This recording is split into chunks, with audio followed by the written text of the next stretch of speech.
Ministerio de Alabanza en esta preciosa mañana nos acompañó y nos dirigió en este tiempo tan especial. Pueden tomar asiento, mis hermanos y hermanas queridas. Qué lindo, qué lindo. Y saben que hoy celebramos el Día de los Abuelos y ya vimos por YouTube, hoy dedicaron a nuestra nieta en Buenos Aires. Entonces ya lo pudimos ver, como en diferentes horarios, vimos cómo la dedicaron a nuestra nueva nieta que nació en enero. Y hoy, ahora celebramos los abuelos. Qué lindo, ¿verdad? Todo se dio el día de hoy. Damos gracias a Dios por eso. Gracias a Dios por nuestros hijos también que están dedicando sus vidas y sus hijos al Señor. Muy bien, estamos hoy en un domingo especial. Hoy culminamos, entre la mañana y la noche estaremos culminando esta serie de la última palabra. En este mes hemos reflexionado en diferentes temas. Hemos podido ver cómo la palabra adquiere hoy vigencia. Hemos escuchado, tomado notas, pero hoy quiero que nos detengamos un momento más y que podamos reflexionar de qué nos ha servido todo lo que vimos este mes. Y con este mes, y siempre que reflexionamos en la palabra, ¿verdad? Pero lo vamos a hacer específicamente en este mes. ¿Qué hacemos con todos los mensajes que recibimos de Dios a través de oraciones, cantos o la predicación? ¿Qué hacemos con todo eso que escuchamos, que llega a nosotros como una información? ¿Cómo lo trabajamos? Creemos que la Biblia tiene la última palabra en los diferentes temas. Hemos abordado temas como redes sociales, familia, hijos, ecología, la inspiración de la Biblia. Y todos estos temas nos han llevado justamente a profundizar en la palabra de Dios. Hoy vamos a ver y reflexionar sobre cuán importante es tomar la palabra de Dios como la última palabra. ¿Y cuál es nuestra responsabilidad con relación a lo que nosotros sabemos? Debemos ser mensajeros vivos. Así le puse al mensaje de hoy. Mensajeros vivos, mensaje vivo. Nosotros somos el mensaje vivo, el mensaje que lleva la palabra a través de la vida. Y entonces nos vamos a ver que sin importar la profesión que ejerzamos o dónde nos movamos, debemos filtrar todo lo que vivimos a través de la palabra de Dios. Todo debe ser filtrado y pasado por la palabra de Dios. Entonces, para esto, vamos a ver que cuando nosotros llegamos a Cristo, cuando nosotros conocemos a Cristo como nuestro Salvador, algunos más pequeños, jóvenes, otros ya adultos, nuestra vida cambia, nuestra vida se transforma. No solo el Señor perdona nuestros pecados, trae paz a nuestra vida, sino que también trae nuevos parámetros para vivir la vida. Y es así que el Señor nos da la palabra, nos guía por su palabra, y la palabra de Dios dice que por medio de ella, cuando la vivimos, nos hace sabios. Entonces, en el libro de Mateo encontramos que Jesús, después de enseñar el Sermón del Monte, muy bien, muy claro, habla sobre la oración, la riqueza, la ansiedad, el amor a los enemigos. Y Mateo bien culmina con una parábola de Jesús que resume justamente todo esto que Jesús habló en el Sermón del Monte. Una parábola simple pero poderosa que nos desafía justamente a cimentar nuestra vida en la palabra de Dios. Jesús mismo nos da la clave del secreto de la vida cristiana. Y lo encontramos en Mateo, capítulo 7, vamos a ir leyéndolo, que es la construcción de las dos casas, ¿verdad? Las dos casitas que de niños aprendemos los cantos. Una parábola, como decía, muy conocida, pero a la vez muy profunda. Y dice así la palabra de Dios en Mateo 7, 24 y 25. Todo el que escucha mi enseñanza y la sigue es sabio, como la persona que construye su casa sobre una roca sólida. Aunque lluevan a cántaros y suban las aguas de la inundación y los vientos golpeen contra esa casa, no se vendrá abajo, porque está construida sobre un lecho de roca. Jesús comienza hablando del hombre sabio en esta parábola. Él quiere definir qué hacía el hombre sabio, cómo actuaba el hombre sabio. No era inteligente por sus riquezas o sus habilidades en la construcción. La clave está en dos acciones que menciona el pasaje, que aquí lo dice, esperen que lo encuentre. Todo el que escucha mi enseñanza y la sigue, dice esta versión. Todo el que escucha mi enseñanza y la sigue. Pero la Reina Valera dice, el que me oye y las hace. Importante, ¿verdad? El que las oye y las hace. La combinación de estas dos palabras, oír y hacer, nos llevan justamente a una palabra clave, obediencia. El que oye y hace es el obediente, el que cumple con lo que se le manda. Me gustó que encontré con el comentarista Barclay un ejemplo sobre la obediencia que me encantó. Él decía que en una ocasión a un marinero se le dio una gran condena por un acto de desobediencia que hizo. Entonces toda la gente empezó a opinar y aún los que no estaban en la marina decían que había sido muy injusto el castigo para este marinero desobediente. Pero un marino retirado, que ya estaba fuera del trabajo, pero quiso opinar, dijo, no saben lo importante que es la obediencia. Fíjense, y les puse un ejemplo. Nosotros estábamos en una ocasión con un barco pequeño remolcando a otro barco más grande. Y la cuerda que lo llevaba era una cuerda de metal. Y con eso íbamos arrastrando al barco que venía atrás. En un momento el capitán del barco dijo, todos al suelo, instantáneo, todos cayeron al suelo. Nadie preguntó, ¿pero por qué? ¿Lo tengo que hacer ahora? ¿Es necesario que me tire al suelo? No, todos se tiraron al suelo. ¿Y qué pasó? La cuerda de metal se había soltado y estaba zigzagueando, una cuerda de metal zigzagueando en el aire, y si alguno quedaba de pie, podía correr peligro su vida. Y así todos se salvaron. Pero nadie cuestionó, obedecieron. A veces somos rápidos, ¿no? ¿Y si haremos de otra cosa? ¿Y si solo hago esto? ¿Y si me meto adentro? ¿Y si me agacho? ¿Y si? No, el capitán dijo al suelo, todos al suelo. Qué lindo cuando se obedece así, ¿verdad? Qué lindo debe ser para Dios cuando obedecemos así a su palabra. También Jesús fue obediente. Dice la palabra de Dios que Jesús aprendió obediencia. ¿Hasta qué punto? Hasta la muerte y muerte de cruz. A Jesús, aprendiendo obediencia, tuvo que pasar por la misma muerte por cada uno de nosotros. Pero fue obediente. Siempre digo que Jesús podía haber dicho, Señor, no hay otra forma, ¿verdad? Para que yo no tenga que morir. Si me clonan o hacen otra cosa para que yo no tenga que estar ahí padeciendo en la cruz. No, fue y lo hizo. Que se haga tu voluntad. Dice, yo no quiero pasar, pero que se haga tu voluntad, no la mía. Obediencia, obediencia extrema. En esta parábola que veíamos, el constructor sabio no solo escuchó las enseñanzas de Jesús, sino que también las puso en práctica, o sea, obedeció. Él entendió que el conocimiento sin acción es inútil, no sirve. Por lo tanto, tomó la decisión consciente y trabajosa de cimentar la vida en la obediencia de la palabra de Dios, que es esa roca que jamás se mueve, esa roca inmutable. La obediencia a la palabra de Dios no siempre es fácil. A veces nos cuesta, como decíamos recién en Jesús, ¿verdad?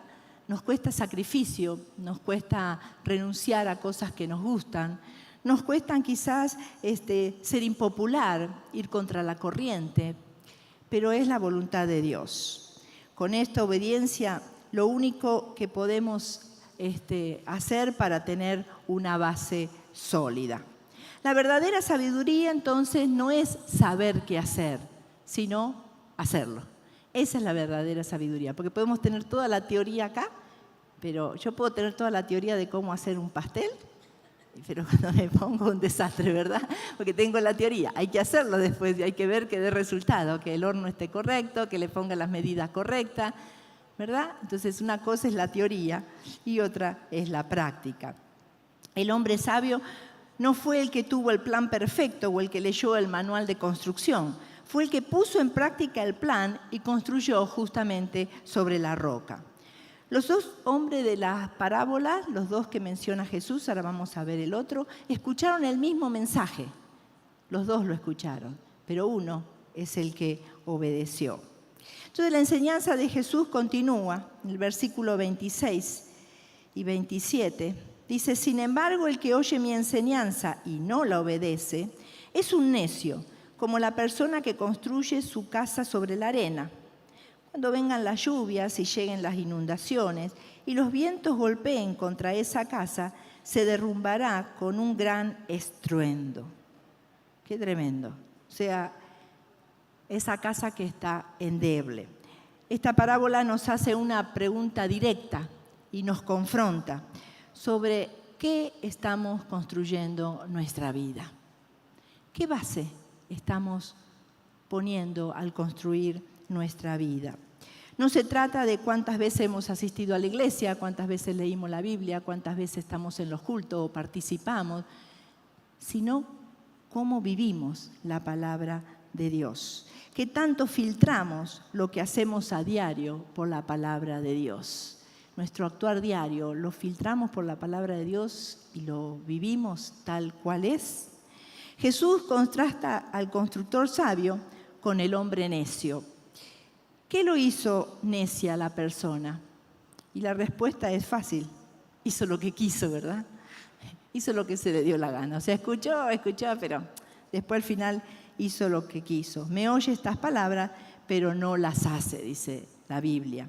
El problema de este hombre entonces no era que no escuchaba, no tenía un problema auditivo ni nunca había escuchado el mensaje, sino que estaba escuchando el mismo sermón que la otra persona, pero el engaño de su vida no fue la falta de información, sino la falta de acción a lo que justamente había escuchado.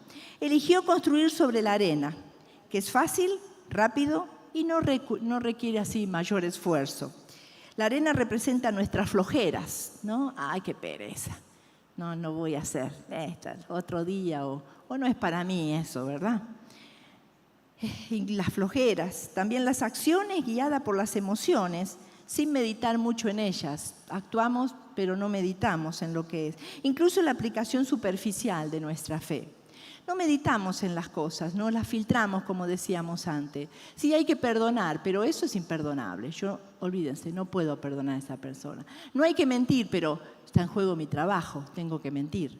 Entonces siempre están las excusas, ¿verdad? No filtramos y si filtramos terminamos haciendo lo que queremos. Entonces no sirvió de nada. Es simplemente conocemos, pero no es para mí, no lo puedo aplicar hoy. Señor, entiende mi situación. No puedo hacerlo. Entonces, es una aplicación de la fe muy superficial. Lo aplico donde me conviene. Donde no, ahí lo dejo, ¿verdad? Entonces, estamos jugando con eso que conocemos, ¿no? Estamos no practicando eso que Dios nos manda a practicar. Ponemos nuestras propias reglas, nuestros propios juicios, ¿no? Nuestros propios argumentos. ¿Por qué debo hacer esto y no lo otro? Entonces, sí, la palabra dice esto, pero yo creo, entonces ya le damos a la palabra un valor inferior porque está mi pensamiento, mi creencia, mi análisis de lo que debe ser justamente. Hay muchas personas que conocen la Biblia de memoria. Aún he conocido gente no cristiana que no cree en Dios, pero le encanta la Biblia y hasta la ha memorizado. Entonces discuten sobre teología, pero sus vidas no tienen nada que ver con su relación con Dios. Aún conozco a través de la vida, he visto muchos cristianos que conocen la Biblia, pero en un periodo de crisis su fe se desmorona. Algunos enseñan, son educadores, pero cuando llega el momento de crisis, se desmoronan. Sí, yo sé que lo he enseñado, yo sé que lo predico, yo sé que lo dice la Biblia, pero estoy mal, me siento débil en mi fe, no puedo enfrentar lo que estoy viviendo. Algo está pasando. Entonces, vemos que hay tormentas que vienen para todos, porque las tormentas que anuncia aquí no son solo para uno, sino para los dos, para el sabio y para el necio. Los versículos 25 y 27, 25 dice que aunque llueva cántaros, el que construyó sobre el cimiento, dice cántaros y suban las aguas de la inundación, los vientos golpeen contra la casa, no se vendrá abajo, porque está construida sobre un lecho de roca. Pero también lo dijo en el 27, al que construyó sobre la arena. Cuando vengan la lluvia y lleguen las inundaciones y los vientos golpeen contra esa casa, se derrumbará en esa destrucción. La arena, algo, cuando construimos sobre la arena pensamos en algo que es tan fácil que se vaya, ¿verdad? El viento se lleva facilito la arena. Uno hasta pisa algo y ya se desmoronó todo. La lluvia, el agua, la arena es algo muy fácil de arrastrar. Por eso compara justamente con la arena la construcción. Es algo muy endeble, ¿verdad? Vivimos en un mundo inestable, donde las lluvias, los huracanes, los terremotos nos alcanzan a todo. Ahí no hay cristiano, no cristiano, ¿verdad? Ahí cuando las inclemencias del tiempo vienen, a todos nos tocan. Las pruebas también, las tentaciones, los problemas, la enfermedad, la pérdida del desánimo, el desánimo, mejor dicho, no discriminan, nos vienen a todos por igual. Le llegan a todos, son inevitables. Solo una vida cimentada en la obediencia a la palabra de Dios puede permanecer firme en medio de todas esas tormentas. La fe que se vive es la única que tiene poder para sostenernos y guardarnos cuando aún todo parece que se viene abajo y que se desmorona. Lo que marca la diferencia no es si las tormentas llegan, porque ellas van a llegar a todos. La diferencia se da en qué hacemos cuando las tormentas llegan, cómo reaccionamos ante estas tormentas. La casa del hombre sabio no cayó, porque estaba fundada sobre la roca. Su fundamento, construido con obediencia, resistió la fuerza de la tormenta. Su vida estaba agarrada de Cristo. Sabía en quién había creído, sabía quién era la base de su fe. La casa del hombre insensato justamente cayó y fue grande su ruina, dice. La apariencia de su vida era buena, parecía una casa muy bonita, pero sin embargo el fundamento no era sólido y la casa se derrumbó. Tenía una religión, tenía una creencia, pero no tenía a Cristo. No era Cristo su fundamento real, sino que era solo apariencia. Hemos conocido personas justamente así, que son fuertes de apariencia, pero cuando han llegado las crisis se han desmoronado, no han podido sostenerse, uno los ve que parece que se nos van a caer, ¿no? Están sobre el aire y uno dice, toda la vida de fe, todo el servicio que hicieron y todo, ¿dónde está? Se fue. Por otro lado, hemos visto gente fuerte, gente que aún perdiendo toda la movilidad, perdiendo toda su salud, se mantuvo fiel. Y aún ellos encontraron propósito en su vida. Encontraron el propósito a pesar de haber perdido algo tan valioso como la salud, o algunos la familia. Pero su fe ha sido fiel. Es ese que está cimentado sobre la roca, que van a venir las lluvias y las tormentas, pero va a estar listo. La vida de fe no es inmune a las tormentas, pero nos da la certeza de que nuestro fundamento es seguro en Dios y su palabra. Entonces no estamos liberados, porque a veces he escuchado gente, pero si yo soy fiel, si yo estoy acá sirviendo, si yo le di mi vida al Señor, si yo.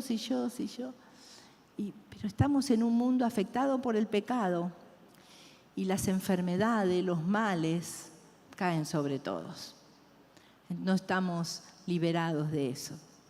Más si somos descuidados con nuestra salud, ¿verdad? Jesús no nos está dando un consejo de construcción, nos está dando una advertencia para nuestra vida aquí y nuestra eternidad después. La prueba final de nuestra fe no va a ser finalmente cuánto sabemos, sino cuánto vivimos de la palabra de Dios. Él no va a tomar un examen, ¿no?, de cuánto sabemos de la Biblia, qué le pasó a Josué o qué hizo Josué. No, cuánto vivimos de eso que aprendimos de Josué, de esa fortaleza, de esa seguridad, y así de cada personaje de la Biblia. ¿Qué aprendimos, qué rescatamos y qué pusimos en práctica? ¿Qué está haciendo la palabra de Dios en nosotros? ¿Qué estamos haciendo nosotros con la palabra de Dios que oímos? ¿Las estamos poniendo en práctica? La obediencia es la única roca sobre la que podemos construir una vida que pueda resistir a las tormentas.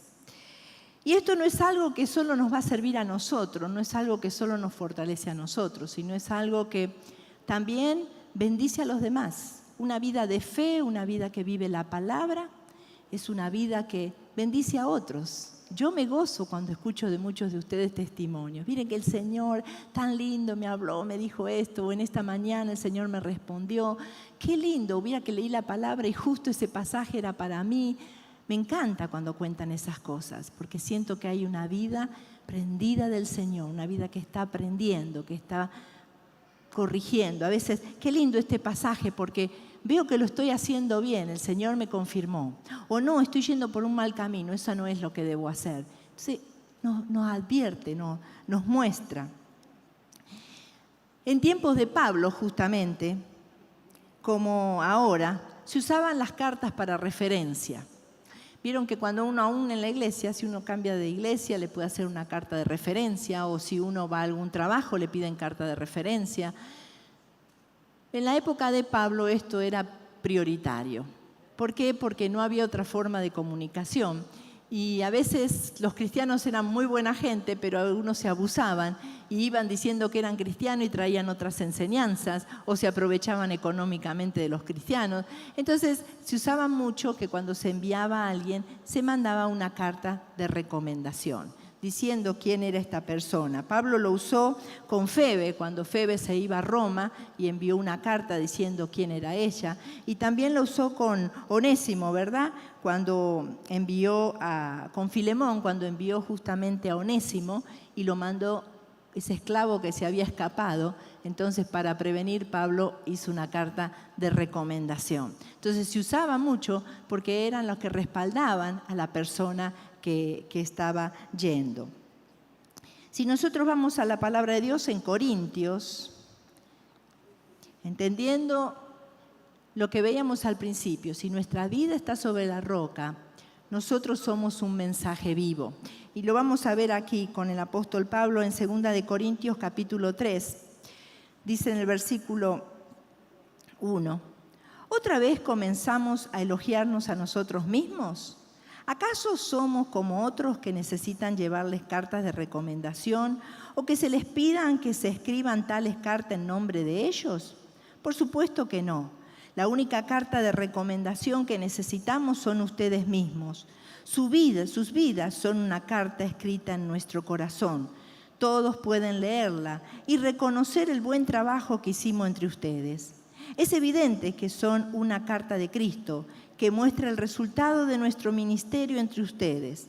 Esta carta no está escrita con pluma y tinta, sino con el Espíritu del Dios viviente.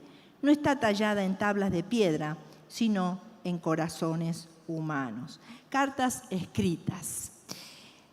Específicamente, el apóstol está diciendo que su vida es una carta escrita, que él no está necesitando con esa iglesia una carta de recomendación, porque ellos conocen su vida. Ellos vieron cómo él vivía el Evangelio. Podemos decir que somos cartas o mensajes donde se reconoce a Cristo en nuestra vida por lo que vivimos, como decía el apóstol. Soy un mensaje vivo por lo que viví, por lo que sembré entre ustedes, por las enseñanzas que les dejé, por mi vida, que era sujeta al Señor. En los tiempos de Pablo no había libros impresos ni redes sociales, entonces la única forma de comunicar los mensajes era por carta. De la misma manera, el mundo que nos rodea no siempre va a leer la Biblia, no siempre se va a acercar a la Biblia, pero sí nos va a observar a nosotros. Nosotros somos ese mensaje vivo. Si la gente no agarra la Biblia, la gente puede ver la Biblia a través de nosotros. Nuestra vida es el mensaje, nuestra propia vida es el mensaje. La gente no está prestando atención tanto a lo que decimos de la Biblia, sino a lo que vivimos de la Biblia. Nuestras acciones, decisiones y actitudes dicen de la palabra de Dios. La gente no está esperando que les recitemos un versículo, sino que vivamos ese versículo, que ellos vean cómo ese versículo se hace práctico en nuestra vida personal. Nuestra vida es el mensaje, nuestra vida muestra a Cristo. Si la Biblia es la historia de Jesús, justamente nuestra vida es una de las páginas que está allí insertada y que la gente va a leer. Nosotros somos parte de esa Biblia. Estamos viviéndola, estamos trayendo la Biblia de hace 2000 años atrás a cómo la puedo vivir hoy. Entonces nosotros mismos lo estamos haciendo. Si decimos que Jesús es amor, podemos recitarle hasta Corintios 13, ¿verdad? Pero ¿qué tanto lo vivimos? ¿Qué tanto ven en nuestras reacciones ese amor? ¿Qué tanto lo ven nuestro cónyuge? ¿Qué tanto lo ven nuestros hijos? ¿Qué tanto lo ven nuestra familia, nuestros vecinos, nuestros compañeros de trabajo? Decimos Dios es amor. Dios es amor. Yo, está por verse todavía, decimos, ¿no? No, yo soy esa persona que tiene que mostrar a ese Cristo amoroso, a ese Dios que es amor por medio de la actitud. Pero si no lo hacemos, nuestro mensaje se torna confuso y la Biblia, por más que la mencionemos, pierde el valor. Nuestra vida demuestra nuestra fe. No basta con saber lo que dice la Biblia sobre la fe, sino el vivirlo cada día. El justamente cuando vienen las tormentas, ¿cómo vivimos nuestra fe? ¿Cómo la estamos viviendo? Cuando los tiempos son difíciles, cuando parece que ya no sé para dónde ir, allí es donde vivo mi fe. Allí es donde otros van a ver mi fe. ¿En quién está cimentada? No sé si les conté, pero recuerdo, parece que lo conté, pero por las dudas te lo cuento de nuevo. Pero teníamos una hermana en la iglesia que había podido comprar después de muchos años su auto y ella lo usaba para llevar niños a la iglesia los domingos. Y un día sale del trabajo y cuando va al parqueo donde están los autos, sale con los compañeros y dice, mi auto no está. Y entonces los compañeros dijeron, ¿cómo que no está? Vamos, tiene que haber confundido. Mi auto no está, dice, está en ese lugar y allí no está. Y entonces todos empezaron desesperados a buscar el auto, ¿verdad? Pero ella dijo, no está, se lo robaron. Y entonces los compañeros decían, y tan tranquila, decís, miren, dice, Dios me dio el auto y si se lo llevaron, Dios sabrá. Pero yo no me voy a volver loca. Dios me lo dio, el auto se fue o Dios me lo quitó, voy a seguir adelante. Y los compañeros no podían creer su tranquilidad. No podían entender cómo ella lo tomó con tanta calma. Algo que había juntado por muchos años, lo estaba usando para servir a Dios, pero se fue. Pero no había apego. Sabía en quién confiaba. Sabía en dónde estaba sostenida su fe. Sabía que el tener o no tener un auto no iba a moverle los cimientos. No era una tormenta que iba a hacerle algún daño. En resumen, ser un mensaje vivo significa que nuestra vida es el testimonio más poderoso de la verdad del Evangelio. La gente en Tuxtla y en todo el mundo no solo va a oír la palabra, sino la va a ver a través de nosotros. ¿Qué dice el mensaje de su vida sobre Jesús? ¿Qué mensaje está transmitiendo con su vida sobre Jesús? La prueba final de que hemos entendido la Biblia, como decíamos antes, no es cuánto sabemos, sino cómo vivimos y cuánto obedecemos lo que ella nos dice. No basta con leer, sino somos llamados a ser la propia encarnación de la Biblia, a ser parte de esas hojas de la Biblia hoy. Un mensaje que, como decíamos, muchos no van a leer. No, la Biblia, ya de verla tan grande, algunos se asustan, ¿verdad? A que nadie le gusta leer, entonces ya les da miedo. Pero qué lindo que puedan encontrarla en nosotros, que puedan encontrar a Cristo a través de nosotros. Hemos visto que el trabajo del Espíritu Santo en nosotros es transformar nuestras vidas en la semejanza de Cristo. Ya no se trata de tener conocimiento, sino de ser una encarnación viva de la gracia y de la verdad que Dios transmite. La última palabra que resonará en la vida de quienes nos rodean no será el sermón que predicamos, sino que será el mensaje que vivimos. ¿Qué lee tu familia en ti? ¿Qué leen tus vecinos en ti? ¿Qué lee tu cónyuge en ti? ¿Qué leen tus hijos en ti? ¿Qué leen tus compañeros de trabajo cuando ven tu vida? ¿Leen paciencia o impaciencia? ¿Leen perdón o leen resentimiento? ¿Leen integridad o deshonestidad, corrupción? Cuando surgen problemas, ¿a quién ven que vas? ¿Quién es tu recurso? ¿Quién es tu primer auxilio cuando las situaciones son difíciles? Hoy es el día de la aplicación. Es un llamado a poner en práctica. Miren, esto es como nosotros que llegamos aquí a Tuxtla y no conocíamos mucho, el GPS fue nuestra salvación, ¿verdad? Poníamos la dirección y llegábamos con el GPS. Los hermanos a veces se preocupaban, ¿va a llegar, hermana? GPS, genial. Poníamos ahí, nos dejaban en la puerta. Pero había que seguir las instrucciones. Y si por un momento a veces no le entendíamos lo que decía y agarramos por otro lado y terminábamos en cualquier lado, ¿verdad? Porque no le obedecíamos o porque estaba confuso. Pero si queríamos llegar al lugar, había que seguir exactamente las instrucciones del GPS. Y ahí llegábamos. De lo mismo se trata esto. Si queremos llegar al destino final, si queremos ser realmente Cristo en esta tierra, tenemos que ser fieles a la palabra de Dios. Por eso la pregunta para hoy es, ¿qué área de mi vida voy a entregar a Dios para que Él la transforme según la palabra? Podemos decir, mi vida está en Dios, pero quizás hay un área pequeñita que me falta, que todavía no se la entrego al Señor, que todavía especulo cuando tengo que hacer eso. ¿Qué área? Reflexionemos, no quiere decir que todo está mal. Puede ser que en el momento pensemos que todo está bien, estamos siguiendo la palabra de Dios, pero no dejemos de hacerlo, de reflexionar, de filtrar, de seguir atentos a esto. Señor, ¿hay algún área? Muéstramela. ¿Qué área necesito trabajar? ¿Qué área todavía no está fundamentada en tu palabra? Quizás sea la del recurso, la del perdón, la del trabajo, la de la vida familiar. ¿Qué área? Hay un área que necesito todavía trabajar.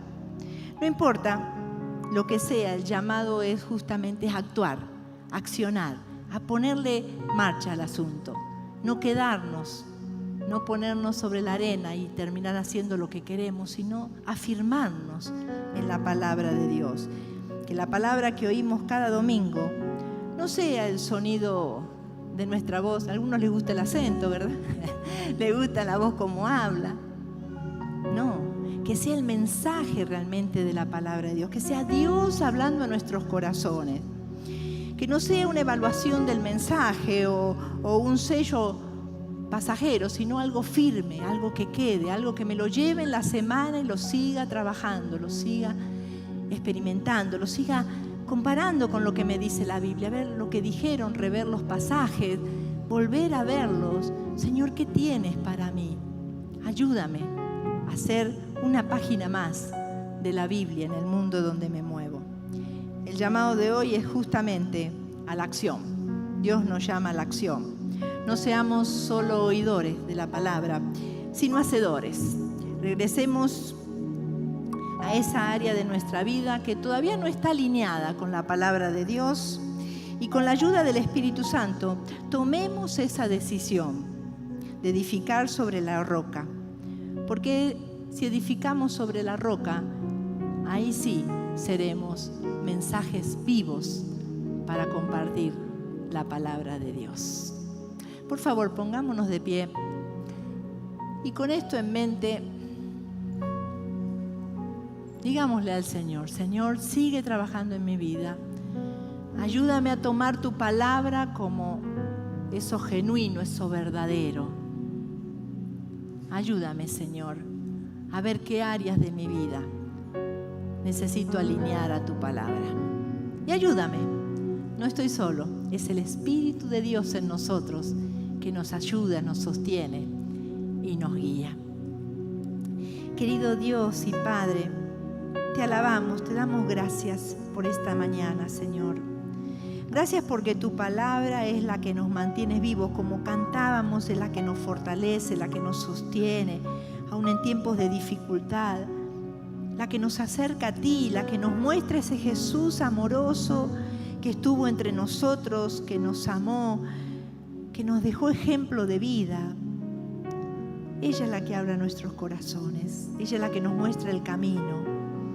Gracias porque seguimos meditando en ella, porque ella es nuestro fundamento, ella es nuestra brújula para saber por dónde vamos. Bendícenos, Señor, en esta mañana. Bendícenos en esta semana, que este mensaje quede grabado en nuestros corazones, que podamos meditar en ello, que podamos reflexionar, que podamos hacerlo carne, cada uno de nosotros, para llevar esa vida que honre tu nombre, para hacer mensajes vivos que te muestren a ti donde quiera que vayamos. Señor, nos ponemos en tus manos y sabemos que tú nos amas y nos ayudas si justamente ponemos nuestra vida en ti. En tu nombre, Jesucristo, nombre que es sobre todo nombre, oramos, pedimos y agradecemos todo. Amén. Dios les bendice.